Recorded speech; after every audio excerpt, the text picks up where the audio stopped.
Diable Jump. Enfin, nous y sommes, le passé d'Oden Kozuki révélé. C'est pas trop tôt. On a enfin pu mettre un visage sur ce personnage si spécial et si marquant de Wano Kuni. Père d'Iori et de Momonosuke, guide et mentor des Fourreaux Rouges, grand ami de Barbe Blanche et Roger, sa vie a été une histoire plus que notable et sa mort terriblement dramatique. Nous allons enfin profiter de son histoire à travers un flashback qui risque de durer plusieurs chapitres, mais qui nous montrera le destin peu commun d'Oden Kozuki. Le chapitre 960 a été rempli de références et d'apparitions très remarquées comme le père d'Oden, Sakuyaki, Kinemon plus jeune, Tsuru qui deviendra sa femme par la suite, et le dernier Fourreau Rouge tant attendu, Denjiro. Ce dernier tiendra une place très importante dans cette review bien entendu, mais nous allons commencer par le commencement avec une rapide analyse de la page de couverture de ce chapitre. Comme d'habitude depuis déjà plusieurs semaines, on y retrouve Bedge et son équipage qui recherchent Lola, la sœur de Chiffon, donc sa femme.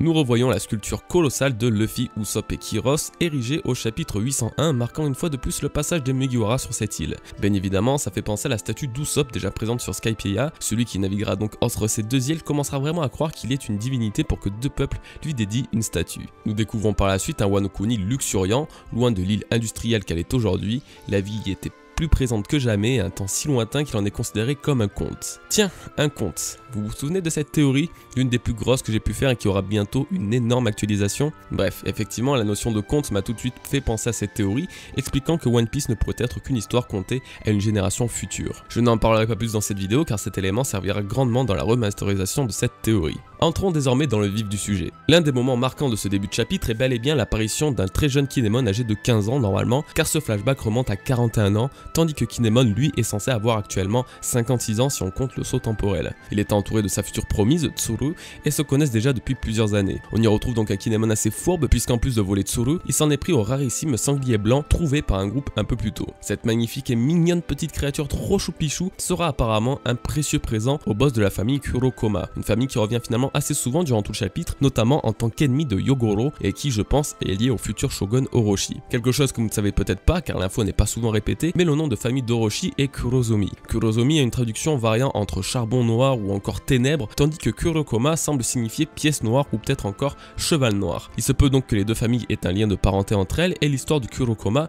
permettra éventuellement d'introduire Orochi dans le flashback d'Oden. Ce qui m'intéresse, c'est la traduction en cheval noir. Cette créature n'est pas anodine et au contraire très connue au Japon puisqu'elle était la monture du prince Shotoku, celui qui jouera un rôle majeur dans l'implantation du bouddhisme au Japon. Vu l'importance de cette religion dans les histoires de One Piece, on peut déjà imaginer que le fameux boss de Kurokoma était une personnalité extrêmement importante de Wano Kuni. Il se peut qu'il s'agisse d'un des actuels Fourreaux Rouges ou simplement l'une des grandes rencontres d'Oden sur cette île. Bon, moi j'attends toujours une famille portant la lettre D à apparaître durant l'arc de Wano. Que ce soit les Kurokoma ou les Kozuki, cette île est tellement liée au siècle oublié, ne serait-ce que par les poneglyphes, que je me demande comment les D ne pourraient eux-mêmes pas apparaître dans cette histoire. Pour en revenir au chapitre, Kinemon se voit être poursuivi par les sbires du grand chef Yakuza de la capitale, Yogoro. Et oui, le papy Yotu rachidique que nous connaissons était bien plus balèze à l'époque. Assez bizarre ce changement d'ailleurs, comment Tonoyasu et Yogoro ont-ils pu autant changer en l'espace d'une vingtaine d'années, alors que Rayleigh et Crocus ou même encore Barbe Blanche n'ont pas bougé d'un seul pouce, et au contraire sont devenus peut-être encore plus balèzes. Après tout, comment Kobe a-t-il pu grandir de quasiment 1 mètre et ne plus avoir besoin de lunettes en seulement quelques mois? Je crois qu'il faut simplement pas chercher de logique dans One Piece concernant ce sujet. Quoi qu'il en soit, Kinemon fera connaissance par la suite avec le petit Denjiro. Et oui, le seul Fourreau Rouge dont nous ne connaissons pas l'apparence est finalement révélé durant son jeune âge. Tout comme Kinemon, il avait le vice du vol et de l'escroquerie en lui. Malgré son jeune âge, il semble être assez intelligent et cultivé puisqu'il informe Kinemon de la réelle nature du sanglier blanc qu'il vient de récupérer. Fils du dieu des montagnes, ce petit sanglier sera systématiquement retrouvé par son géniteur, un monstre assez gros pour dévorer les bâtiments de la capitale des fleurs, comme si ce n'était que de vulgaires jouets. Ce monstre dévoilera, je pense, des choses très intéressantes pour la suite du flashback et je préfère attendre d'en savoir un petit peu plus à son sujet pour me prononcer. J'aimerais clore cette partie par l'incendie qu'il a causé sera peut-être le moyen pour Kinemon de démontrer ses capacités à couper le feu avec son sabre et ainsi obtenir l'intérêt d'Oden présent à ce moment-là. Parlons désormais du grand Oden Kozuki.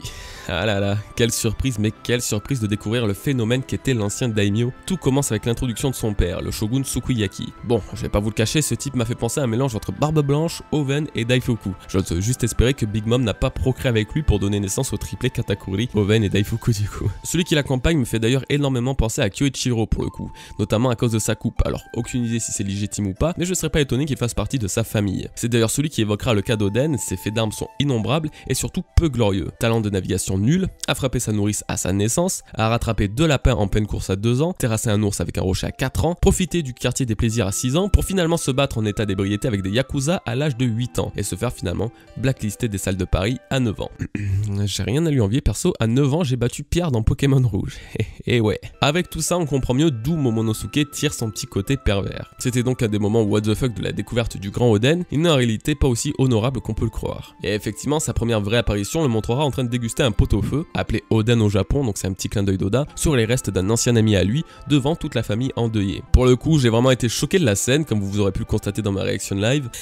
C'est Oden Kozuki, oh mon gars c'est glauque. Connaissant le respect qu'ont les japonais pour leur mort, j'imagine qu'Oda et ses éditeurs se sont livrés de bataille pour laisser une telle scène. Mais au fond c'était la façon qu'Oden avait pour rendre hommage à son ami. Venant de ce monstre, on peut y voir un tout petit peu de douceur. Par la suite on le verra interrompre la conversation sur le dieu de la forêt entre Denjiro et Kinemon. Soucieux de protéger sa patrie, Oden semble avoir un plan pour affronter l'entité monstrueuse se défoulant sur la capitale fleurie. Nous aurons donc au prochain chapitre la connaissance de son plan et éventuellement le recrutement des 2 premiers fourreaux rouges, Kinemon et Denjiro. L'histoire si atypique d'Oden m'a personnellement beaucoup fait penser à celle de Kintaro, en version un petit peu plus extrême, et ce pour plusieurs raisons. Je vais vous lire les quelques passages de l'histoire de ce petit garçon m'ayant le plus fait penser à Oden. Kintaro, que l'on traduit par le garçon doré, est un héros du folklore japonais. Enfant à force surhumaine, il est élevé par une ogresse sur le mont Ashigara.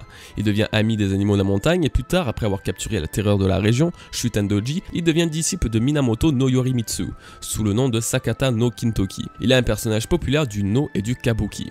Alors bien évidemment, outre l'enfant à force surhumaine, le fait qu'il ait capturé la terreur de la région, Shutendoji, nous fait un gros parallèle avec Shutenmaru, qui est actuellement l'un des bandits que Oden a vaincu pour finalement le rallier à son groupe des fourreaux rouges. Shutenmaru, Ashura-doji, Shutendoji, je pense que c'est assez clair. Ou bien encore, étant peu entouré d'autres enfants, il devient l'ami d'animaux de la forêt tels qu'un ours, un cerf, un singe et un lièvre. Pour l'instant, 2 de ces animaux ont été repérés donc dans l'histoire d'Oden, c'est-à-dire l'ours avec lequel il s'est battu en lançant des rochers à l'âge de 4 ans et les 2 lièvres qui ont été récupérés en pleine course à l'âge de 2 ans. Tout ne colle pas encore, sachant que le physique de ce personnage est plutôt lié à Sentomaru, mais il faut avouer qu'on y ressent une certaine référence à inspiration. Étonnamment, je n'ai pas grand chose à dire sur Oden, il faut dire qu'il ne s'est pas encore passé tant de choses, et c'est au fur et à mesure des prochains chapitres que nous pourrons découvrir de nouvelles histoires incroyables sur ce personnage atypique. Un autre nom m'a passionné aujourd'hui, Denjiro. Le voir était presque autant attendu qu'Oden et je dois dire qu'il me fait poser plus de questions qu'il n'apporte de réponses. Où est-il désormais? Mais surtout qui est-il? Je veux dire, pourquoi cette tête nous est tant familière? Pour la première question, malheureusement, ça ne nous donne pas plus d'informations. En tout cas pas directement, mais aucun doute de l'importance qu'il aura sur la suite de l'histoire, sans doute plus que n'importe quel fourreau rouge. Ceci pourrait être expliqué par plusieurs raisons, qui répondront ainsi aux questions sur sa réelle identité. Lors de son apparition, vous aurez forcément pensé à Kochiro, le maître de Zoro, les lunettes, la coupe de cheveux, le katana, dur de ne pas y voir le père de Kuina. Cependant, ce n'est normalement pas possible et ce pour diverses raisons. Denjiro a combattu, avec Shutenmaru, Kaido sur Wano Kuni. Nous ne savons pas quand réellement, mais ça doit faire au grand maximum 20 ans, l'époque où l'empereur a conquis le pays du soleil levant. Or, Kochiro était à ce moment-là sur East Blue. Oui, il officiait dans le village Shimotsuki, dans son dojo, avec sa femme et sa famille, comme le témoigne cette scène qui date de 22 ans. Donc, sauf s'il a fait un aller-retour East Blue Wano Kuni, très peu de chances que ce soit lui. Cependant, l'hypothèse reste toujours probable et Oda a peut-être un autre moyen d'expliquer la présence de Kochiro sur Wano Kuni, même si j'éprouve quelques doutes. Encore une fois, si vous avez vu ma reaction live, une hypothèse m'a directement traversé l'esprit. Sûrement moins cohérente, mais je me dois de la développer à minimum, surtout que vous avez été nombreux à y penser également. Denjiro pourrait être Scopper Gaban et vice versa. Je me suis également basé sur le physique, les lunettes teintées et la coupe de cheveux, donc en soi je n'ai pas forcément plus d'arguments que ceux qui pensent qu'il s'agit de Kochiro. C'est surtout cette légendaire page de couverture maintenant beaucoup trop connue qui continue à me donner un espoir. J'ai trop de mal à penser que cet homme ne soit pas lié à l'équipage de Roger vu la relation fraternelle qu'il partage avec Crocus, symbolisée par leur échange de saké. Si on confirme cette idée que l'homme avec Crocus est Gaban, eh bien Gaban vient forcément de Wano Kuni ou d'une autre île japonaise. Le kasa et la tenue traditionnelle ne trompent pas. Du coup, en faisant le lien avec Denjiro qui partage des ressemblances avec Gaban, je me dis qu'il aurait pu débuter en tant que fourreau rouge et par la suite, soit quitter Wano Kuni pour X ou Y raison avant l'arrivée de Roger pour intégrer son équipage, ou alors rejoindre Oden durant son voyage avec Roger pour finalement rester avec celui-ci qui deviendra roi des pirates jusqu'à sa mort. Ce scénario peut tenir mais comporte aussi des faiblesses. Le visage de Gaban est plus pointu que celui de Denjiro, donc le physique peut changer des One Piece entre l'enfance et l'état adulte, évidemment, mais ce n'est pas un élément à rejeter. Ensuite, Denjiro possède un katana, là où Gaban semble, malgré tout, bel et bien posséder une arme japonaise, le Hono. Le style de combat n'est donc pas tout à fait le même. Puis la chevelure aussi est un petit peu plus spéciale. Le chignon de Gaban semble frisé, tout comme celui qu'on a vu dans la cover avec Crocus, tandis que celui de Denjiro plus lisse. Cependant, ça reste la coupe samouraï traditionnelle, donc ça aurait tendance à appuyer l'hypothèse de l'origine wano-kunienne de Gaban. Mais bon, en gros, ça nous avance pas plus. Ce personnage attise tellement la curiosité que chaque chose pouvant dévoiler un petit peu son histoire est retournée dans tous les sens. On l'attend tellement qu'on a tendance à le voir et surtout vouloir le voir partout. C'est normal, mais ça égratigne à la fois un petit peu notre objectivité. Quoi qu'il en soit, ce chapitre était vraiment très agréable. Nous allons repartir dans une longue période de flashback, mais ça permettra de mieux cerner l'histoire de Wano Kuni. Généralement, Oda gère le passé de ses personnages à la perfection. Je n'ai aucune crainte pour la suite des chapitres et je suis persuadé qu'ils seront de plus en plus dingues. On va se laisser ici pour cette petite review les bros, j'espère qu'elle vous aura plu. N'oubliez pas, le petit like est toujours bien vu et aide toujours autant la chaîne. Je vous laisse une nouvelle fois mon code promo GOJIRDP sur Pampling qui vous permettra d'économiser 20% sur votre commande et de ne pas payer la livraison si elle est supérieure à 25 €. On se retrouve mardi pour une nouvelle vidéo. En attendant, portez-vous bien. Peace les bros.